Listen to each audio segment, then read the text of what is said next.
Hello guys, welcome to Viper Combat. I am obviously Tom.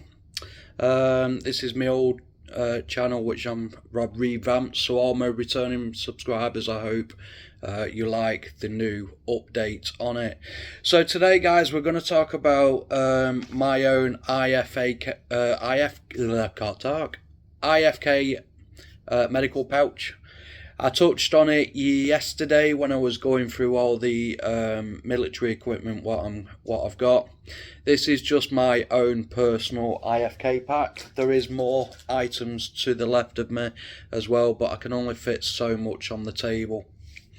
So going into it guys, okay, obviously everything was in this. Okay, that's just a holder for me tourniquet. I'm not going to need it. It's going to be used as probably spare later on. So going into it guys, obviously it says within the orders that you've got to have an IFK back and you've got to have certain things in it. Now what I will say, there's some things in here what wasn't on the list to take. Okay, I'm just choosing to take it as it's a little bit easier. It makes my job a little bit easier also. So the first thing is obviously blue disposable gloves. They have to be blue guys, they can't be white, they can't be black, they have to be blue. And the reason why they have to be blue is, one, when you write on them you can distinctly see what you've written. Two, when you're searching somebody you can see blood a lot more easier on it. Okay, so that's why they have to be blue disposable gloves. Next thing is foil blankets. Now I'm not trying to teach you to suck eggs guys, these are specifically to try and prevent heat loss of a patient who has quite a substantial injury. Okay, so a lot of blood loss can result in the patient getting cold a lot quicker. And again, I'm not trying to teach you to suck eggs, but obviously your blood, it's a bit like your radiator at home. Okay, when the warm fluid goes through, it warms your body up, and it's same with the radiator. When hot water goes through, it warms the radiator up. The next thing will be different size bandages. Okay, so I can't remember if these bandages was on the list for things needed in the IFK pack, but I'm pretty sure they would do. Now I've got a medium, a large and an extra large there, just obviously to cover all injuries. I've also got a burn dressing, sterile gauze pads. I've got different sizes and about a handful of them. Okay, and I've also got adhesive wound dressings as well, again different sizes. Okay, the next thing I would say you definitely need is tape. Okay, there's, believe it or not, 2 rolls on each, 4 rolls in total. You don't get a lot of tape on these are just cheap tape. You don't need expensive tape. Okay, microspore tape is a lot better. And I've also got this tape. This tape can also, if you all remember the SAM splints from yesterday, these can hold them splints together very, very proper and quite rigid, so it will prevent that broken bone from moving around a lot. Okay, so moving on then is surgical scissors. Obviously these are just throwaway ones, they're not great, they're only really last maybe a couple, but it's not great. I've got my own which is durable and they're multi-use as well, so they're not just one-time use, so you can use them for quite a long time, to be fair. The next thing I would say is NPA, okay, nasofaryngeo airway. Okay, so this airway goes into the nose and goes down into the top of the throat. Okay, The way you measure these up, guys, to find out, because everyone could be different, is if you put it at your nose, and then as long as it touches there, so if it's the whole length of that, that's your length to be sorted. And again from yesterday, OPAs. Okay, so OPAs go into the mouth, and the way you measure them up is stick it up as long as it gets to the back of the jaw. Okay, that is your size. So green is my size. Okay, green is normally the average size for fully grown adults, to be fair. Sometimes it can be yellow, but it's mainly green. That is the main size. But like I said, guys, if you're going to get your own for Ukraine, make sure you do try and find out your size as much as possible. I know it's quite difficult when you buy them online, you can't do that.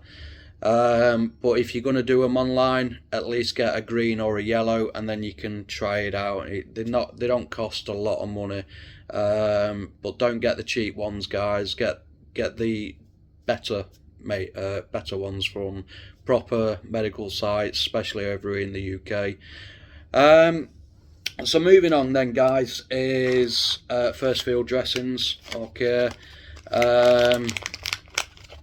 So also known as Israeli bandages.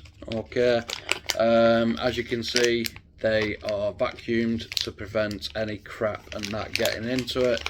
Rip it open, seal it round. I think I've got a couple of these as well. Without going into the other bags yet, I won't know. And the next thing is tourniquets. So tourniquets, these will prevent heavy blood loss. So well, the way I've done it is I've set it up so single use. Okay, so what I mean is by single use is all I've done is thread it through that one buckle just there. Okay, so say if my arm's gone, I will then put it on my arm and I will tighten it up with one hand, and then obviously turn to stop that blood spraying out. Okay, if you're going to be putting one on another person, make sure you always use their own tourniquet, and make sure it's not just on that one loop. There's another area, so if you put it on the other area, you'll thread it through that other one as well. Okay, that will then prevent that from coming loose. I mean, that the single wear, it's not ideal, but it does work, guys. If you haven't got anyone to put it on straight away, obviously you can't wait for them, just get it on yourself, tighten it up as much as you can until somebody gets there and they'll put it on properly. Obviously if you have got one of these on and somebody comes over and tries taking it off, don't. Whether it's single use or not, it doesn't matter. Keep it on, put another one above it what is on properly. Okay, so I've got 3 of them in the IFAK pouch. Obviously you need minimum of 4. I have got 4 or 5 tourniquets, and when I start getting my uniform, one will go on each arm and one will go on each leg. That will then prevent, obviously, if I do have my left arm blown, I've still got my right one, and so on and so forth. So yeah, all that, as I said yesterday, fits into this pouch. Okay, so what we'll do then is we'll go on to the other pouches. So guys, moving on then is, like I mentioned yesterday, is the sand splints. Okay, these are just the cheaper versions. So obviously these will help with any fractures or broken bones or suspected broken bones, and it could also help with someone's pain if they've snapped the leg. Obviously it's going to hurt like a bitch, don't get me wrong, but keeping it nice and still where it's not bouncing around on the back of the vehicle and so on and so forth can help slightly to immobilize that limb. Going on to when I was talking about the OPAs, okay, these are some more here. There's the yellow one and the green one, and as you can see, they are slightly different sizes. Okay, the green one's a little bit smaller than the yellow. So that averages, it's normally the green what a lot of people fit into. Chest seals then, okay, so chest seals, gunshot wounds, knife wounds, any penetrating chest injury really. So yeah, these are self-explanatory. If you don't know how to use them, I suggest you look up on how to use them. You will get some sort of training on them when you're over in Ukraine, but if you have an idea of how to use them, it helps quite a lot. And also gloves, I have got a box of them. Like I said, they're not always going to be out on the grounds, they're just going to be as and when needed. And again, they're all blue. Okay, try and get what's it called, latex free gloves, okay, because a lot of people can be allergic to latex, so just get latex gloves, okay. Yeah, obviously disposable, one-time use, same with all this kit really. You can, in crisis, you can use these again, just give them a clean down afterwards. Yeah, let's move on to the cat hem pack. Okay guys, so if you remember yesterday, my little small pouch here, my catastrophic hemorrhage kit. Now it's not a lot, okay, it's literally 5-6 items, but it's all you need for saving someone's life, potentially saving someone's life. So again, you will have a tourniquet, okay. If you see on the tourniquet, it will have a time. It's very important, guys, that you write down the time it's applied, okay. A lot of cases that people's putting on tourniquets and they're not writing down the time it was applied at, and that's quite important for the hospital side of things, so they know whether they can save the leg or limb or whatever's injured, so arm, leg. So if it's been on like 12 or plus hours, then they know that the potential of saving that limb is going to be quite slim. You've got another first field dressing, okay, or Israeli bandage, which a lot of people say. You've got some gauze here, which is a Cheeto gauze, okay. So this is basically what's going to stop the bleeding in a way. So what you'll do is get the wound, you'll put it in, you potentially, I'm not quite sure on this make actually, it's completely different what I've used in the past, but what I can get from it is that you will put it over the bleed and you'll put direct pressure onto that wound. I'm not sure if it's one of them where if it's a bullet hole or a knife wound you'll pack it. I'm not sure if it's one of them, but either way, this is designed to stop the bleeding. You've got another chest seal just here. Right here you have another chest seal by the looks of it. Yeah, so basically it's a wound dressing. Oh no, it's not a chest seal. So it's a gel based dressing, which you will put over some heavy bleeding. And again, you got some more gauze, quite a thick one in there, but you'll have some gauze as well. And that's all you really have for a catastrophic bleed really. Obviously with chest seals you need at least 4 on your person, okay. You could use up to 2, maybe 3, depends how many penetrating chest injuries you've got. It's normally going to be focused around the sides though, because obviously at the front you're going to have that plate, you're going to have that protection. And like my body armour has the flak protection also.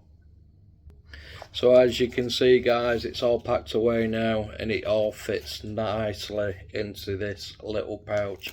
Again, like I said, it's about the same size as my hand.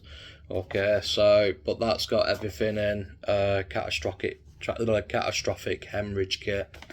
And again, pill pen to check any for any injury to the brain. Okay, if there is any injury to the brain, basically it will your pupils will act differently. They won't expand, or they won't contract when light hits them.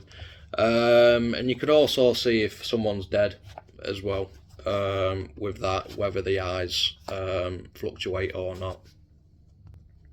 So guys, I've just opened up the other case. If you remember from yesterday, this is basically my spare case. So I've got another roll of SAM tape, because once you packed that up with somebody, the potential of you getting it back is quite slim. So it's very handy to have another one just in case. I've got some more tape there and some extra gloves. It's easier to take in them than obviously in case I can't get back to base for any reason. They've already stocked up in this. These are the wipes, what I was talking about, the alcohol-free wipes. Okay, I've got an absolute shed load here, because these will be used quite often for them. I've got another throwaway scissors. Okay, they will come in very handy. Bandages, I've got more bandages of all different sizes, as you can see, all loads of different sizes. So this pouch here guys, this isn't necessary. You don't have to have spares of everything. Okay, as long as you've got your IFAK pouch, then it'll all be fine. This is just me being overcautious, really. That's just who I am. Triangular bandage, again another burn dressing, and more sterile gauze pads just there of all different, and adhesive wound pads, all again different sizes. Okay.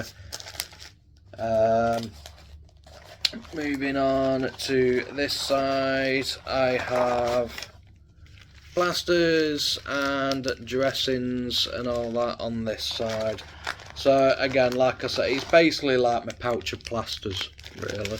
That's what I would like to call it, my pouch of plasters, because it's nothing major. It's nothing that can't go without, basically. It's just me being over precautious and like to have spare kit like this lying around, because I've always said to everyone says, "Why do you not get your kit over there?" And I'm like, well, yeah, of course we do, but if I can get my own kit to a certain degree myself, the kit what they've got, which is very slim, because obviously aid can't always get to positions, and also you're not taking off another soldier. So the kit what they were going to issue to me, they don't need to a certain degree. I'll obviously have to get a lot of other kit, but the kit like this, medical supplies, depending on what it is, they won't have to issue to me. They can then pass that on to the next soldier, so there'll be one spare all the time, if that makes sense. So it's always helping their stock, and obviously when it comes to it where I will need it, then so be it. I'll be more than happy to get it. That's the whole point. But for the time being, I'll have my own stock, so I won't have to rely so much or so heavily onto them, on their stock at all. And that's the main reason behind it, really, guys. It's not just to make it look like, oh, I'm an awesome soldier, I'm freaking prepared and everything like that. It's not to do with that. It's helping their resources, it's helping their stock. So that's why I'm taking my own kit as much as I possibly can take. Like my body armour yesterday. Obviously they've got body armours, so on and so forth, but realistically I don't like that. I'd rather have my own body armour, what I'm used to training with. I know how the manoeuvrability is, I know what the weight is when obviously it's got the plates in and so on and so forth. And I know the positions and where I can put everything on it as well. If I get a new body armour, certain pouches might not go on certain places, and that obviously is going to help with my predictability of being a soldier on the front line. So yeah, that is my spare pouch, guys. So this one will always be in my day sack, it'll always be in my Bergen, wherever, that's always going to be there.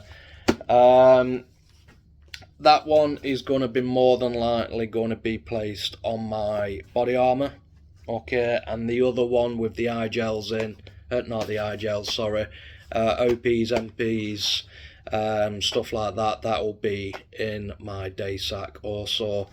Potentially of taking that spare one out on the ground, I don't think I will, because like I said, it's a pouch of plasters, it's not going to be used. The two important ones are these two, really.